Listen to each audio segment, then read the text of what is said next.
Students, welcome back to the classes for Indian economic development.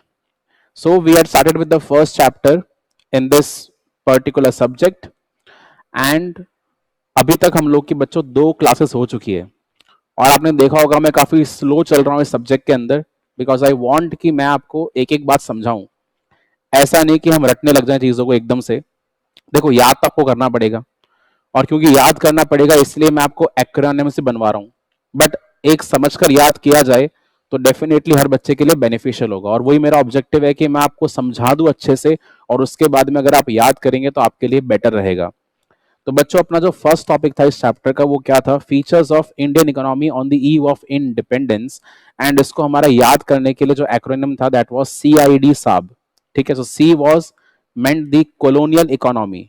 कहने का मतलब ये हुआ कि ब्रिटिशर्स ने जब इंडिया को रूल करा, so Britishers ruled India in the form of a colony और उसको एक्सप्लॉइट किया अपने खुद के मतलब के लिए। कभी भी इंडिया के डेवलपमेंट के बारे में नहीं सोचा है, खुद के ओन बेनिफिट के लिए इंडिया को एक्सप्लॉइट किया गया। Colonial economy.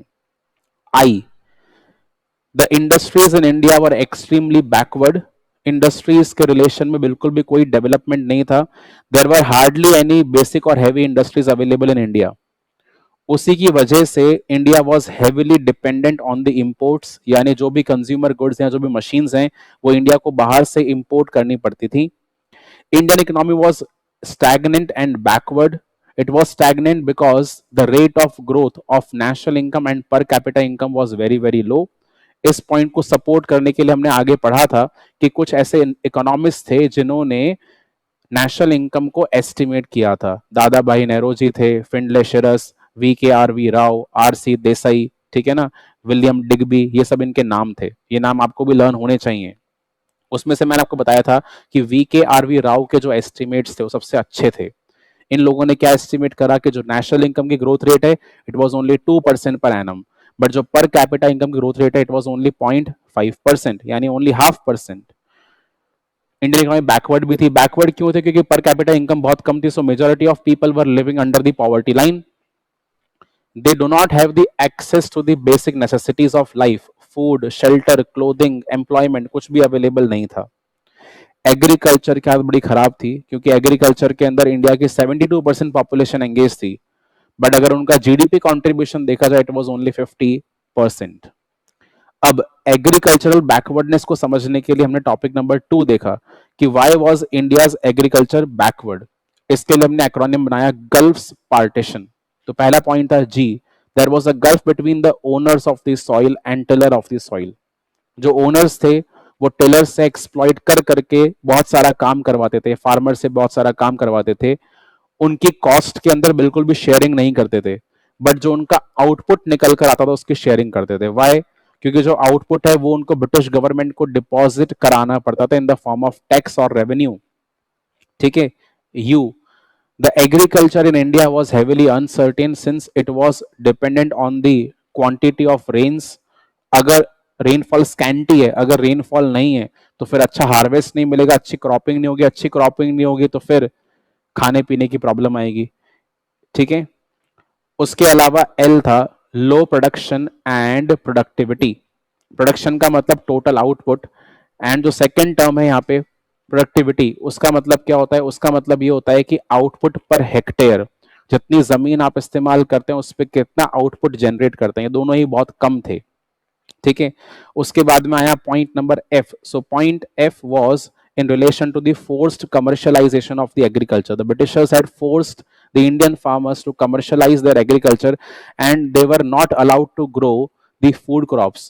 They were forced to switch to the cash crops, यानी कि Indigo was the major cash crop, क्योंकि इंडिगो की रिक्वायरमेंट हुआ करती थी ब्रिटिश गवर्नमेंट को for the industries, the textile industries in their home country Britain. ठीक है। उसके बाद में आया पॉइंट एस। ठीक है ना, गल्फ पार्टीशन का पॉइंट एस आया।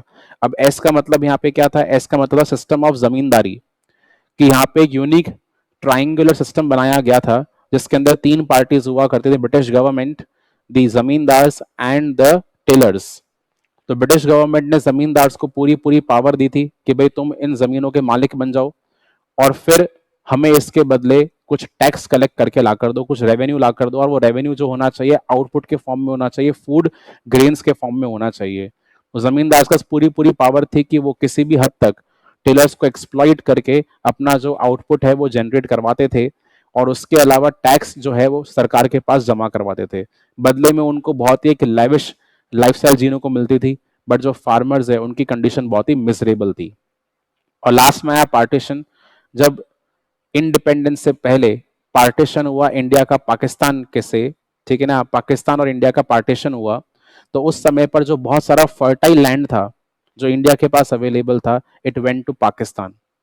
और फिर जब पाकिस्तान के भी फर्दर टुकड़े होकर वो बांग्लादेश में कन्वर्ट हुआ, जो हमारा ईस्टर साइड है, ईस्ट पाकिस्तान, ठीक है, वो बांग्लादेश में कन्वर्ट हो गया। उसके बाद क्या हुआ, मतलब जो पहले जमीन पाकिस्तान के पास में थी, आज वो किसके पास में है, ईस्ट पाकिस्तान यानी कि बांग्लादेश के पास में है, ठीक है। स्पेशली जूट मिल्स की अपन बात कर रहे हैं। तो बच्चों ये सब बातें जो है हमने पढ़ ली थी ऑलरेडी। अब हम आगे बढ़ेंगे, और आगे हमारा आ रहा है अब इंडस्ट्रियल सेक्टर।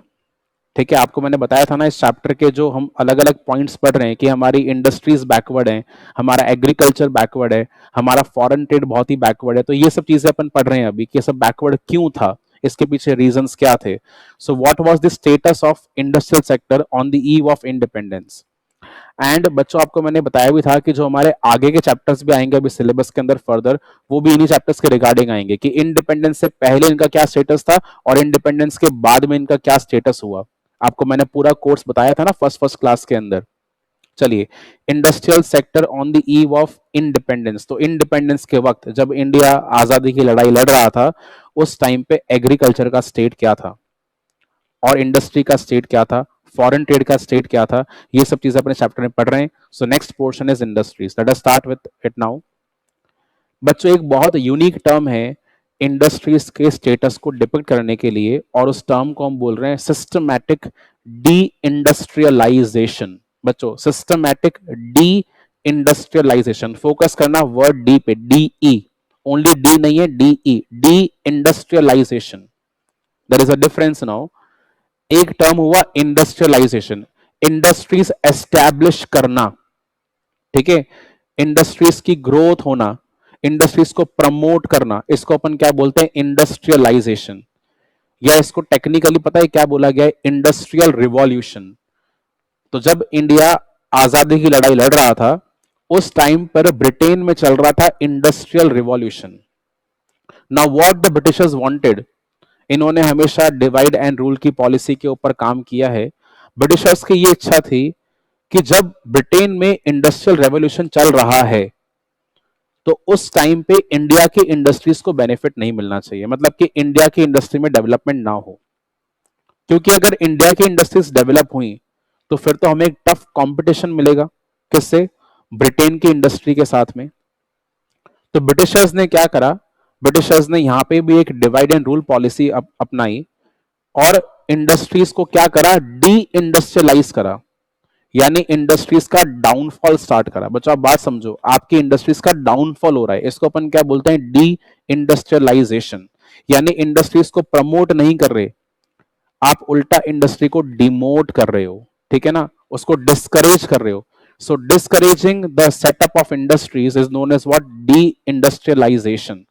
एंड यहाँ पे एक और टर्म क्या है, सिस्टमैटिक, मतलब बहुत प्लान्ड वे में, ऐसा नहीं कि हैपेजर्डली करा, नहीं, सिस्टमैटिकली डी इंडस्ट्रियलाइज करा, प्लान करके डी इंडस्ट्रियलाइज करा। क्या करा इन लोगों ने, दो सेक्टर्स के ऊपर पूरा पूरा फोकस किया। पहला सेक्टर था इंडिया का हैंडीक्राफ्ट का इंडस्ट्री। बच्चों क्या होता है हैंडीक्राफ्ट का इंडस्ट्री, ऐसे इंडस्ट्री जहां पे ज्यादा काम लेबर इंटेंसिव होता है, ठीक है ना, हैंडीक्राफ्ट।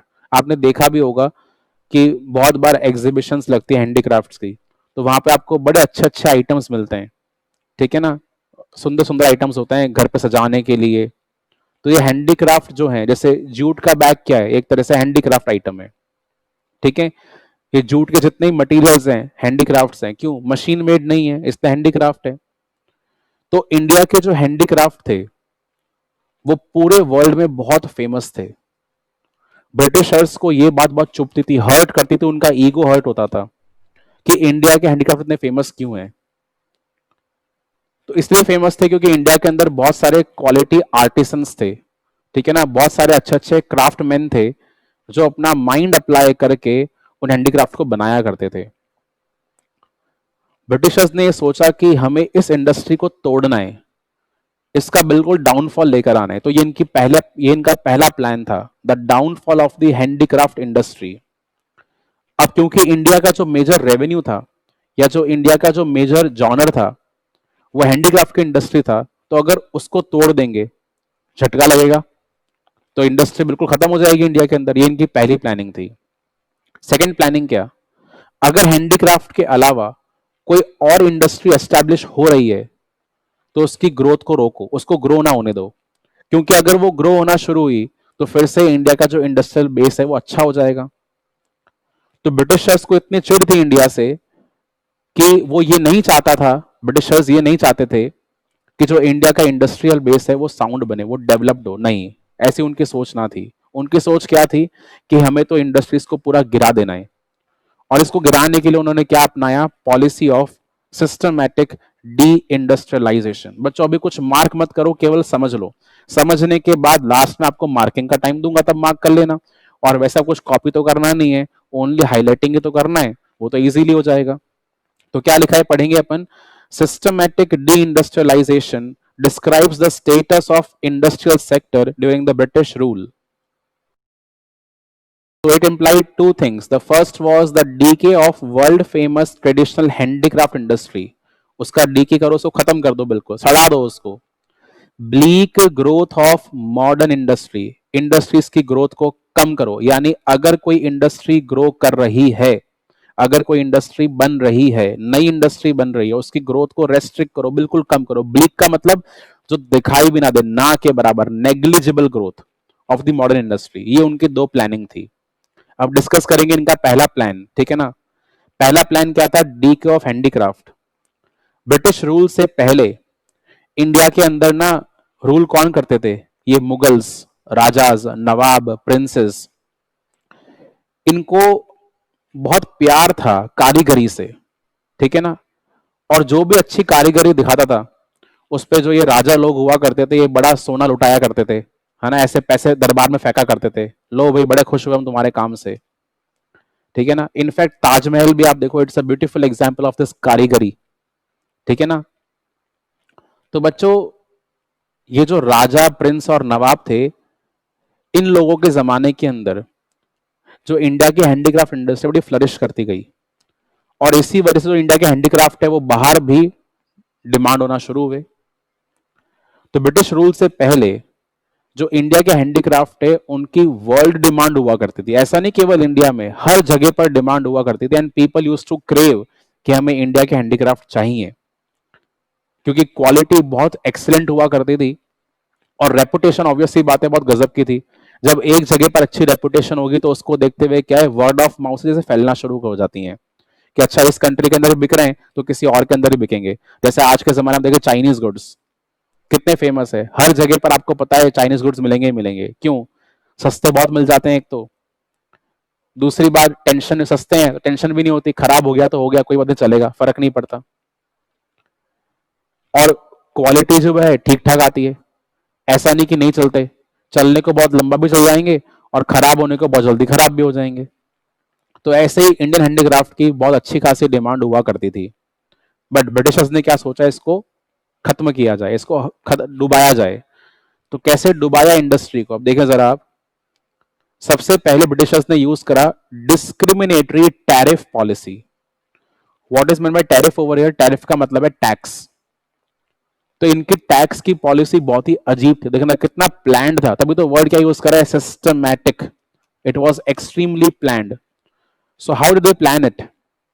बच्चों जब भी अपन वर्ल्ड से ट्रेडिंग की बात करते हैं, if I want to trade with the rest of the world, so it is in two forms, either in the form of import or in the form of export. Britishers ने ये सोचा कि हमें industrial revolution को flourish करने के लिए, हमारी होम कंट्री में इंडस्ट्रियल रिवॉल्यूशन को फ्लरिश करने के लिए रॉ मटेरियल्स चाहिए। तो वो कहां से लाए रॉ मटेरियल, किस जगह से लेकर आए। उनको पता था कि इंडिया से बेस्ट कोई जगह नहीं हो सकती, क्योंकि अभी इंडिया हमारी कैद में, हमारे कब्जे में है। और यहाँ के फार्मर्स वही करेंगे जो हम बोलेंगे। क्यों, क्योंकि जो फार्मर्स के ठेकेदार हैं, जमींदार, उनको हमने खरीद रखा है, उनको हमने बढ़िया पैसे देकर, उनको बढ़िया घर देकर उनको हमने खरीदा हुआ है, और जमींदार के थ्रू हम जो भी चाहें वो करवा सकते हैं। तो उन्होंने ये सोचा कि जो भी हमें रॉ मटेरियल चाहिए, चाहे से वो इंडिगो के फॉर्म में हो, वो कॉटन के फॉर्म में हो, इसकी इसकी जो क्रॉपिंग है वो स्टार्ट करवाते हैं। अब जब भी कोई रॉ मटेरियल एक कंट्री से दूसरी कंट्री में जाएगा तो उसके ऊपर टैक्स लगाया जाएगा, जिसको अपन क्या बोलते हैं, export duty. Britishers were so cunning, वो इतने चालाक थे कि उन्होंने एक्सपोर्ट ड्यूटी खत्म कर दी। बोलते हैं अगर इंडिया से ब्रिटेन कोई भी रॉ मटेरियल जाएगा तो उसके ऊपर कोई भी टैक्स चार्ज नहीं किया जाएगा। बात समझ में आ रही है? अब जब वो रॉ मटेरियल ब्रिटेन में पहुंचा तो रॉ मटेरियल इंडस्ट्री के पास में गया, उससे फिनिश गुड्स बनकर आए। क्योंकि इंडिया के अंदर हम लोग रॉ मटेरियल्स ग्रो कर रहे थे, we are not focusing on the finish goods. तो अब इंडिया को अपने कंजम्पशन के लिए फिनिश गुड कहां से लेने पड़ेंगे? ब्रिटेन से। आप बताओ कितना गजब का गेम खेला ब्रिटेन ने। ब्रिटेन ने गेम ये खेला कि उनको चाहिए रॉ मटेरियल इंडस्ट्रीज के लिए, तो रॉ मटेरियल तो इंडिया से क्रॉपिंग करवा के भेज दिए। कहां भेज दिए? ब्रिटेन में। और उसके ऊपर बिल्कुल भी टैक्स चार्ज नहीं करा।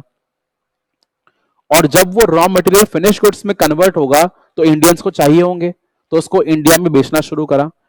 अब जब इंडिया के अंदर वो गुड्स आएंगे, इंपोर्ट कहलाएगा, और इंपोर्ट के ऊपर भी कोई टैक्स चार्ज नहीं करना, तो टैक्स फ्री कर दिया, ड्यूटी फ्री। तो ना तो इंपोर्ट पे टैरिफ, ना एक्सपोर्ट पे टैरिफ। कब? जब वो किसके थ्रू? ब्रिटेन के थ्रू हो। यानी इंडिया से ब्रिटेन जब सामान जाएगा, no taxation, no export duty. जब ब्रिटेन से इंडिया में आएगा, नो इंपोर्ट ड्यूटी। इससे क्या होगा? जो ब्रिटेन के गुड्स हैं वो इंडिया के अंदर काफी फेमस होंगे, क्योंकि अगर आप टैक्स चार्ज करेंगे तो गुड्स का प्राइस ज्यादा होगा, गुड्स का प्राइस ज्यादा होगा, लोग खरीदना नहीं चाहेंगे। बट अगर टैक्स चार्ज नहीं करोगे, गुड्स का प्राइस कम रहेगा, और वो इंडियन गुड्स को चैलेंज करेगा, स्वदेशी को चैलेंज करेगा। तो उनकी प्लानिंग क्या थी कि जो गुड्स इंडिया में अवेलेबल है उससे भी चीपर रेट पर इंडियंस को प्रोवाइड कराया जाए। उससे क्या होगा? हर इंडियन ब्रिटिश गुड के लिए क्रेव करेगा, और उनकी जो सप्लाई है वो हमेशा बनती रहेगी, और उनके जो प्रॉफिट्स हैं वो बढ़ते रहेंगे। अब अगर इंडियन कहीं पे और एक्सपोर्ट करना चाहे, इंडियन बेचारे क्या एक्सपोर्ट करते? हैंडीक्राफ्ट को एक्सपोर्ट करते, क्योंकि इंडिया के पास तो फिनिश वुड की इंडस्ट्री थी नहीं। तो अगर इंडियन कहीं पे भी हैंडीक्राफ्ट को एक्सपोर्ट करेंगे तो उसके ऊपर हैवी टैक्स चार्ज कर दिया। आप देखो बच्चों, इनकी चालाकी कितनी गजब है, क्या चालाक लोग थे। सिस्टमैटिकली काम करा है पूरा, ऐसा नहीं कि ऐसे ही काम कर दिया, ठीक है। इट वाज हेवीली प्लान्ड, साजिश थी पूरी। क्या करा? जितने भी एक्सपोर्ट और इंपोर्ट ब्रिटेन के थ्रू किए जा रहे हैं उस पर टैक्स चार्ज नहीं करना। बट अगर ब्रिटेन के अलावा किसी और कंट्री को इंडिया ने अगर एक्सपोर्ट कर दिया तो उसके ऊपर हैवी ड्यूटी चार्ज कर दो, हैवी टैक्स लगा दो। उससे क्या होगा? सामान महंगा हो जाएगा, तो सामने वाले कंट्री खरीदना नहीं चाहेगी उस सामान को। ऑफ कोर्स, इतना महंगा क्यों खरीदेंगे अपन? फिर क्या होगा? जब वो इंडियंस का महंगा सामान नहीं खरीदेंगे तो वैसा का वैसा सामान ब्रिटिशर्स बनाएंगे ब्रिटेन के अंदर, और वो उसकी कंट्री के अंदर बेच कर आ जाएंगे, जिसने इंडिया के गुड्स परचेज नहीं करे। और मशीन से बना हुआ गुड ज्यादा प्रिसिशन वाला होता है, ज्यादा अच्छी क्वालिटी वाला होता है, तो उस गुड की डिमांड ज्यादा होगी, तो ऑटोमेटिकली जो इंडियन हैंडीक्राफ्ट डिमांड है वो क्या हो जाएगी? कम हो जाएगी। और यही काम तो आज के टाइम पे चाइना करता है। पूरी दुनिया में कहीं पे भी कैसा भी गुड बन जाए, चाइना उसका डुप्लीकेट तुरंत बना देगा और बिल्कुल चीप रेट पे सेल करना स्टार्ट कर देगा। बस फिर हर कोई क्या करता है? उसको खरीदना शुरू करता है। एप्पल ने इतनी मेहनत से एयरपॉड्स बनाए। आपने देखे होंगे एयरपॉड्स, लोग आजकल ऐसे लटका कर घूमते हैं कान के अंदर, जहां पे वायर्स नहीं होते, ब्लूटूथ से आप कनेक्ट कर लेते हो, और बिल्कुल हैजल फ्री आपको एक्सपीरियंस मिलता है म्यूजिक सुनने का। ऐसा वर्कआउट करें, रनिंग करें, जॉगिंग करें, कुछ भी करें, आपको कोई परेशानी आती, कोई तार नहीं, कुछ भी नहीं। एप्पल ने इन्वेंट करा था। चाइना ने शायद 1 मंथ भी लगाया कॉपी करने के अंदर।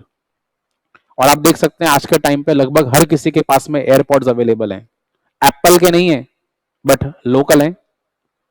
जहां पे एप्पल ने 12 से 15 हजार की रेंज में एयरपॉड्स निकाले थे, वहीं पे चाइनीज आइटम आपको 400, 500, 1000, 2000, 3000, अच्छे से अच्छा ठीक है 5000 का मिल जाएगा। Still it is far away cheaper than the Apple product. क्या हुआ? मार्केट खराब हुआ ना, किसका? एप्पल का मार्केट खराब हुआ। तो जो एप्पल के लॉयल कस्टमर्स हैं वो तो परचेज नहीं करेंगे चाइनीज आइटम, बट जो लोग एप्पल अफोर्ड नहीं कर सकते, उनकी वॉल्यूम बहुत ज्यादा है, वो क्या लेंगे, वो चाइनीज गुड्स लेंगे। तो अल्टीमेट जो चाइनीज गुड्स का प्रॉफिट है वो क्या होगा, हाई होगा। तो यही टेक्निक किसने यूज करी थी, ब्रिटिशर्स ने यूज करी थी, कि जो इंडिया के गुड्स हैं उनको टैक्स लगा लगा कर महंगा कर दिया, ताकि जो उनका प्राइस है काफी ज्यादा हो जाए, और उससे जो बाकी कंट्रीज के लोग हैं उसको परचेज ना करें। जब बाकी कंट्रीज के लोग इंडियन गुड्स परचेज नहीं करेंगे, तो उनको ऑब्वियस सी बात है गुड्स कहां से लेने पड़ेंगे, ब्रिटिशर से लेने पड़ेंगे। ठीक है, तो ब्रिटिशर गुड के जो ब्रिटिश के गुड्स की सेल है वो क्या होगी, ज्यादा होगी, एंड उनके जो प्रॉफिट्स हैं वो इंप्रूव होंगे। तो ये था पहला point, discriminatory tariff policy of the state. अब यहाँ पे स्टेट का मतलब क्या होता है बच्चों, यहाँ पे स्टेट का मतलब है गवर्नमेंट। ठीक है, यहाँ पे स्टेट का मतलब कोई राज्य नहीं, यहाँ पे स्टेट का मतलब है गवर्नमेंट। तो गवर्नमेंट की डिस्क्रिमिनेटरी टैरिफ पॉलिसी थी। ठीक है, second, competition from machine made goods. अच्छा, मैंने यहाँ पे जो मेन सेकंड पॉइंट है उसको मार्क नहीं करा, तो आपको ये पढ़ने की जरूरत नहीं है। Competition from machine made goods. बच्चों, मशीन मेड गुड्स से कंपटीशन कैसे मिला, जब all over the world India के हैंडीक्राफ्ट को ब्रिटिशर्स के मशीन मेड गुड्स से कंपेयर किया गया, जो ब्रिटेन से बनकर आ रहे थे, दे फाउंड दैट के जो मशीन मेड गुड्स हैं they are of better precision and better quality as compare to the Indian handicraft, and they are way much cheaper also. तो जब कोई चीज सस्ती है और अच्छी है तो कंज्यूमर चाहता ही वो है।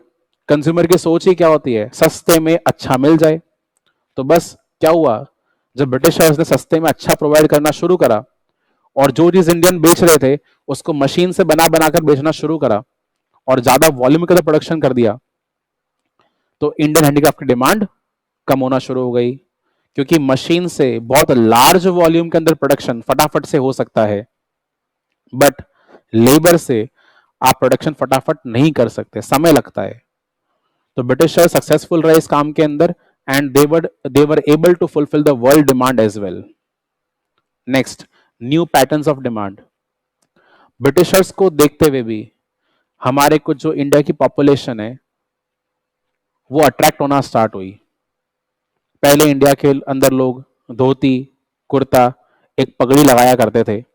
हालांकि आज भी कई कुछ इलाकों के अंदर ऐसा पहनावा चलता है, बट ब्रिटिशर्स को देखते हुए लोगों ने सोचा कि यार हमें भी हैट लगानी चाहिए, हमें भी सूट पहनना चाहिए, हमें भी शूज पहनने चाहिए। तो इंडियंस ने भी ब्रिटिशर्स की लाइफस्टाइल से इंस्पायर होकर, ठीक है, अपना पैटर्न चेंज करा। तो जब आपका डिमांड का पैटर्न चेंज होगा तो आप हैंडीक्राफ्ट नहीं चाहेंगे, आप क्या चाहेंगे, you will want the machine made goods. तो डिमांड का पैटर्न चेंज हुआ, लाइफस्टाइल चेंज हुआ, तो now we are more inclined to buy the British goods as compare to the Indian handicraft. And the last point, जिसकी वजह से handicraft का decay हुआ, that was the introduction of railways. बच्चों, Britishers ने क्या करा, अपने गुड्स को कन्वीनियंटली सेल करने के लिए जगह जगह पर रेलवेज को इंट्रोड्यूस करा। यानी अब ऐसा हुआ कि जो गुड्स हैं वो ब्रिटेन से इंडिया तो आ गए, बट इंडिया के अलग अलग पार्ट्स तक कैसे पहुंचाया जाए। तो इंडियंस तो बेचारे पहले बुलक कार्ट्स का यूज करते थे, ठीक है, क्योंकि इंडिया के पास कोई ऐसा रोड नेटवर्क तो अवेलेबल था नहीं, बसेस अवेलेबल थी नहीं। ब्रिटिशर्स ने क्या सोचा कि हम रेलवेज इंट्रोड्यूस करेंगे।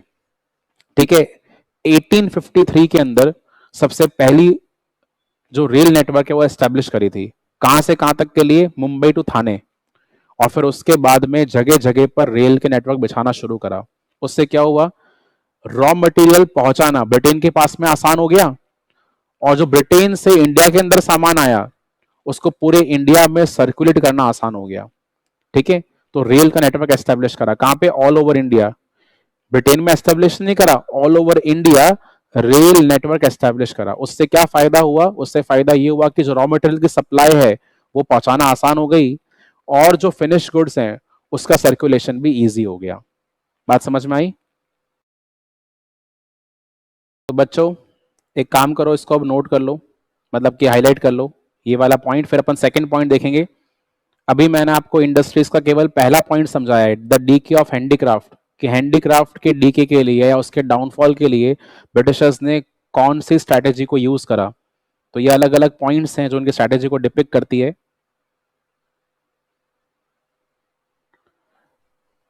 हाईलाइट कर लो बच्चों ये सब चीजें।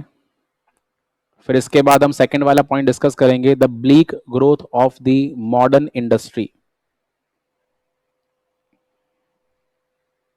So what is the modern industry? Handicraft के अलावा जो बाकी इंडस्ट्रीज हैं उसको हमने नाम दिया मॉडर्न इंडस्ट्री। ये वाला अपना सेकंड पॉइंट है।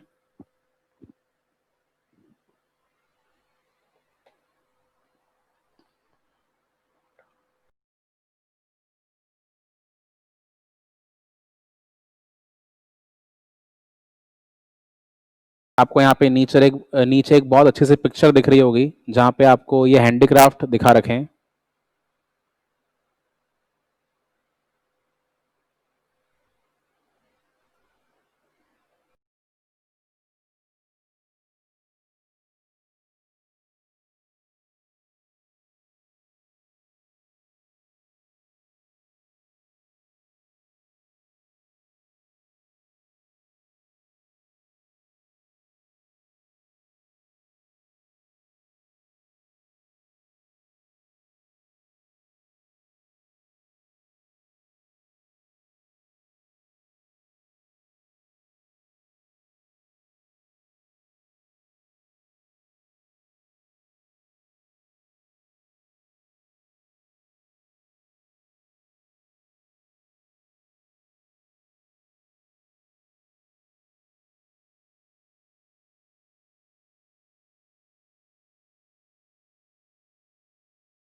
बच्चों हाईलाइट कर लिया इस पेज का कंटेंट?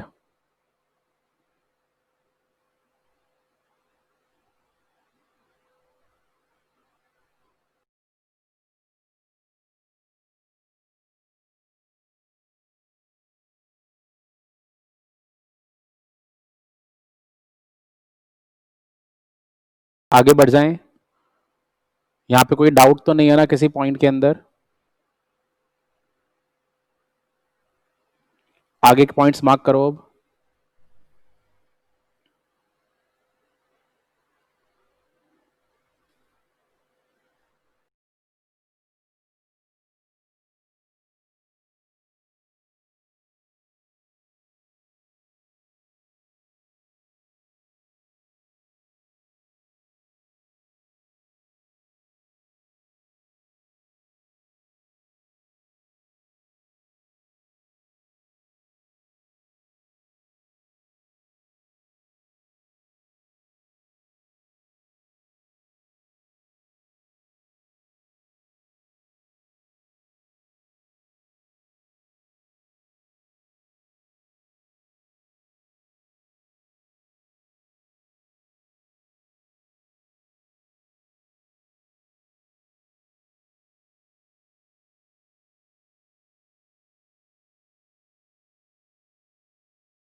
बच्चों अगर आप ये सोच रहे होंगे कि सिस्टमैटिक डी इंडस्ट्रियलाइजेशन के पीछे ऑब्जेक्टिव क्या था, तो ऑब्जेक्टिव बड़ा सिंपल सा था कि ब्रिटिशर्स को अपने इंडस्ट्रियल रिवॉल्यूशन को एनकरेज करने के लिए रॉ मटेरियल्स चाहिए थे।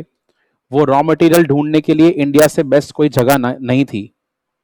दूसरी बात, जो फिनिश गुड्स बनाते उसको बेचना था, और बेचने के लिए भी इंडिया से बेस्ट कोई जगह नहीं थी, क्योंकि इंडिया की पॉपुलेशन हमेशा से ज्यादा रही है। सो ब्रिटिशर्स वांटेड कि इंडिया से रॉ मटेरियल एक्सट्रैक्ट करे जाएं और फिर उनके जो फिनिश गुड्स हैं वो इंडिया के अंदर सप्लाई करे जाएं फिर से। तो ये इनका बेसिक ऑब्जेक्टिव था। अभी आगे आ जाएगा ये वाला पॉइंट, इसको हम बोलते हैं टू फोल्ड मोटिव। क्या बोलते हैं? Two fold motive. दो ऑब्जेक्टिव्स थे मेन। तो ये सब कुछ आपने मार्क कर लिया होगा। यहाँ पे देखें जरा, एक बॉक्स है, it is very important for your exam. The two fold motive behind the systematic D industrialization during the British rule in India. इसको मार्क करना बड़ा इंपॉर्टेंट है। ये पहला मोटिव क्या है? To exploit India's wealth of raw material and primary products like cotton and jute. It was required to fulfil the emerging needs of industrial inputs in the wake of industrial revolution in Britain। तो यहाँ पे ये लिखा है कि industrial revolution के requirements के लिए जो भी हमें रॉ मटेरियल्स चाहिए थे, वो रॉ मटेरियल्स हमें इंडिया को एक्सप्लॉइट करने से मिल सकते थे। ये इनका पहला ऑब्जेक्टिव था। Second, to exploit India as a potential market for the industrial products of Britain. अब ब्रिटेन की इंडस्ट्री के अंदर जो फिनिश गुड्स बनाए जा रहे थे उसको बेचने का जो पोटेंशियल मार्केट है वो इंडिया को बनाना चाहते थे, क्योंकि अगर इंडिया रॉ मटेरियल्स बना रहा है तो इंडिया के पास कमी हो जाएगी फिनिश गुड्स की। तो फिनिश गुड्स कहां से मंगवाएंगे? ब्रिटेन से मंगवाएंगे। तो ये इनका टू फोल्ड मोटिव था, इसको भी आप मार्क करेंगे। It is very very important.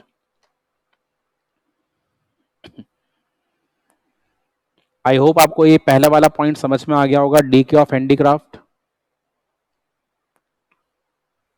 और अभी जो हमारा नेक्स्ट पॉइंट है, ब्लीक या फिर notional growth of the modern industry, यानी कि नेग्लिजिबल ग्रोथ।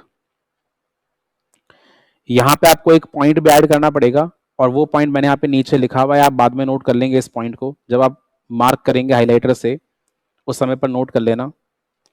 बच्चों, इंडिपेंडेंस से पहले कुछ इंडस्ट्रीज जो हैं वो सेटअप हुई थी, बट उन इंडस्ट्रीज का इतना सिग्निफिकेंस नहीं था, यानी इंडस्ट्री के ग्रोथ का समय ही नहीं मिल पाया। या आप कह सकते हैं कि इंडस्ट्री ग्रोथ के अंदर गवर्नमेंट ने कभी सपोर्ट नहीं दिया। तो जब इंडिया के अंदर इंडस्ट्री एस्टैब्लिश होना स्टार्ट हुई, so India started with the cotton and jute mills. ठीक है ना? कॉटन एंड जूट की मिल्स जो हैं वो इंडिया में स्टार्ट हुई। जो कॉटन मिल्स थी उनका पूरा का पूरा जो कंट्रोल था वो इंडियंस के पास में ही था, and they were found in the locations of Maharashtra and Gujarat. तो महाराष्ट्र एंड गुजरात जो थे ये दो मेन रीजन थे जहां पे कपड़ा बनना शुरू हुआ। और आप देखें बच्चों, आज के जमाने के अंदर भी, in today's era as well, आज भी जो मैक्सिमम कपड़ा बनता है वो गुजरात और महाराष्ट्र के अंदर ही बनता है। आज भी ऐसा ही है। जो मैक्सिमम मिल्स हैं कपड़े की वो कहाँ मिलेंगी आपको? गुजरात में मिलेंगी, और साथ में महाराष्ट्र के अंदर मिलेगी। सूरत, अहमदाबाद, बड़ौदा, ये सब मेजर हब्स हैं यहाँ पे टेक्सटाइल के। महाराष्ट्र के अंदर आप मुंबई देखिए, it's a very major hub for the cloth market. उसके अलावा जो जूट मिल्स हैं वो कहाँ पे अवेलेबल थी? वो बंगाल में अवेलेबल थी। तभी तो आज वो किसके पास में है? बांग्लादेश के पास में है, जो पहले ईस्ट पाकिस्तान का एरिया हुआ करता था। ठीक है, आज उसको हम बांग्लादेश के नाम से पहचानते हैं। तो ये जो हमारी जूट मिल्स थी, they were under the control of the foreigners. ठीक है, इसलिए पार्टीशन के बाद में वो जो एरिया है वो इंडिया से अलग हो गया, जो पहले कहां था? बंगाल में था। तो अब देखिए क्या लिखा है, initially development was confined to cotton and jute textile mills. The cotton textile mills dominated by Indians were located in the western parts of the country, Maharashtra and Gujarat, while the jute mills dominated by foreigners were mainly concentrated in Bengal। बात समझ में आ रही है? ये हमारा पहला point है modern industry को लेकर के। इंडिया के अंदर ऐसा नहीं कि इंडस्ट्री नहीं थी, इंडस्ट्री थी, बट इंडस्ट्री ओनली कौन सी थी? कॉटन एंड जूट की इंडस्ट्री थी। कॉटन की Maharashtra and Gujarat, and jute की बंगाल में थी। महाराष्ट्र एंड गुजरात की इंडस्ट्रीज का डोमिनेंस इंडियंस के पास में था, Indians were controlling it. But जो जूट की इंडस्ट्री है उसका डोमिनेंस ब्रिटिशर्स के पास में था, ठीक है, यानी फॉरेनर्स के पास में था। इसको नोट कर लो बच्चों एक बार, ये हमारा पहला पॉइंट है। उसके बाद हम ये आगे के 3 पॉइंट्स करेंगे। यानी अगर एग्जाम में आपसे पूछते हैं bleak growth of the modern industry, तो पहले आपको ये वाला पॉइंट लिख कर आना है, ये आपका फर्स्ट पॉइंट बनेगा। Initially development was confined to cotton and jute textile mill. और फिर उसके बाद में आपको ये 3 पॉइंट जो मैंने आगे मार्क कर रहे हैं वो लिखने हैं, ठीक है। Note down this point.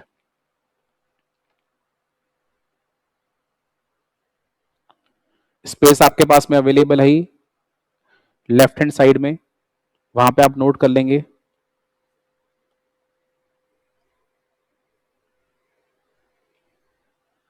इसको मैंने बॉक्स के अंदर डाल दिया।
बच्चों हो गया कॉपी? तो ये मैंने आपको समझाया कि इनिशियल पोजीशन क्या था इंडिया के अंदर with regard to the industries. आगे क्या हुआ बच्चों, world war 1 and world war 2 की वजह से जो प्रोडक्ट्स है वो काफी कम हो गए और पूरे वर्ल्ड में जो डिमांड है वो बढ़ना शुरू हो गई। तो उस डिमांड को पूरा करने के लिए, इंडस्ट्रियल गुड्स की डिमांड को पूरा करने के लिए इंडिया में कुछ इंडस्ट्री जो है वो एस्टेब्लिश होना स्टार्ट हुई। शुरुआत हुई 1907 से। 1907 में टिस्को नाम की कंपनी बनाई गई। टिस्को का मतलब Tata iron and steel company, TISCO, TISCO। ठीक है, किसके लिए बनाया गया? For iron and steel. और इसके साथ में कुछ sugar, cement and paper industry और एस्टेब्लिश हुई। क्यों? क्योंकि world war 1 and world war 2 के बाद में ऑलमोस्ट सारी की सारी इकोनॉमीज डिस्ट्रॉय हो चुकी थी। तो फिर से रिवाइव करने की रिक्वायरमेंट थी इकोनॉमीज को, और रिवाइव करने के लिए ये अलग अलग इंडस्ट्री बनना स्टार्ट हुई। बट प्रॉब्लम क्या है, आज किसी भी इंडस्ट्री को आगे बढ़ाने के लिए गवर्नमेंट का सपोर्ट चाहिए होता है। British government never bothered to support the industries in India because they were more concern about their own industries in their own home country, that is Britain. यानी ब्रिटिशर्स का जो फोकस था वो industries पर था, बट इंडिया की industry पर नहीं। जो इंडस्ट्री कहां बनना शुरू हुई? ब्रिटेन के अंदर। तो गवर्नमेंट ने इंडस्ट्रीज के मामले में कोई पार्टिसिपेशन करा ही नहीं।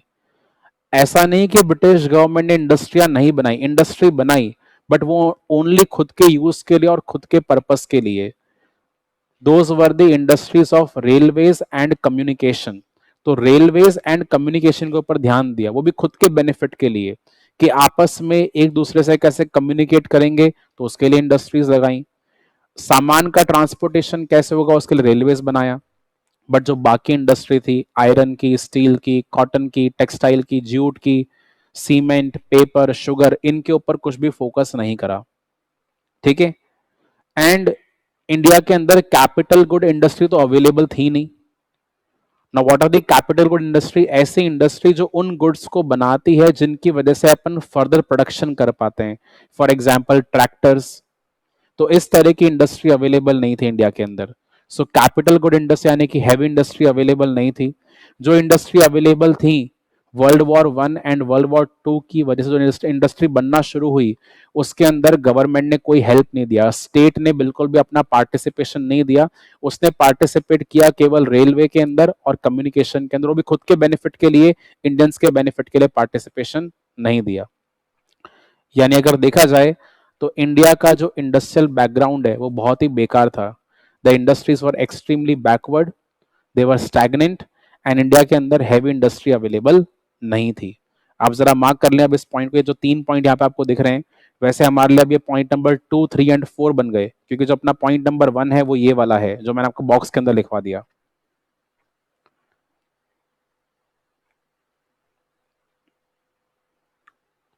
मार्क कर लो बच्चों।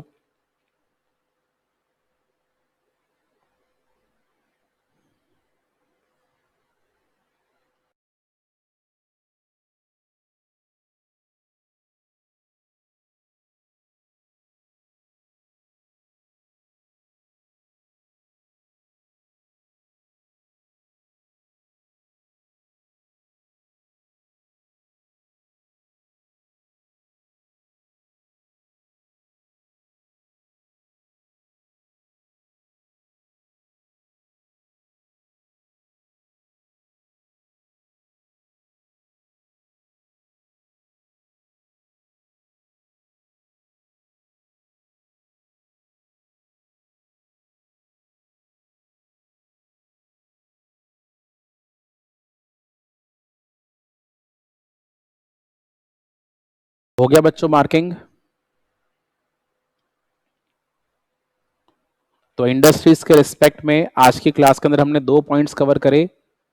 पहला पॉइंट था decay of handicraft, and second point was the bleak growth of the modern industry. इन दोनों को मिलाकर अपन ने क्या टर्म दिया? Systematic D industrialisation. और उसके ऑब्जेक्टिव क्या हैं? ये 2 ऑब्जेक्टिव्स हैं, 2 फोल्ड मोटिव। पहली बात तो ब्रिटेन में चल रहे इंडस्ट्रियल रिवॉल्यूशन को सपोर्ट करने के लिए रॉ मटेरियल्स चाहिए थे, वो इंडिया से अवेलेबल कराना। दूसरी बात, वहां पे इंडस्ट्री में जो फिनिश गुड्स बनाए जाएंगे उनको इंडिया के अंदर सेल करना, ये इनका टू फोल्ड मोटिव था. So India was explored as a potential market for the raw materials as well as for the finished goods. ठीक है, ये 4 पॉइंट आपको समझ में आ गया ना. वैसे 5 पॉइंट गिवन है, हमने 4 ही मार्क करे हैं और आपको 4 ही लिख कर आने हैं एग्जाम के अंदर भी. ज्यादा इसमें एडिशनली और 5वां पॉइंट पढ़ने की जरूरत नहीं है. Is it done? अब बच्चों अगेन मैं आपको एक एक्रोनियम दे रहा हूं लर्न करवाने के लिए. डीके ऑफ हैंडीक्राफ्ट के पॉइंट. ठीक है ना, हैंडीक्राफ्ट का डीके क्यों हुआ बच्चों, इसके लिए हमारा जो एक्रोनियम है that is mind. MIND. MIND, mind. What is M? M is the competition from machine made products. What is I? I is the introduction of railways. What is N?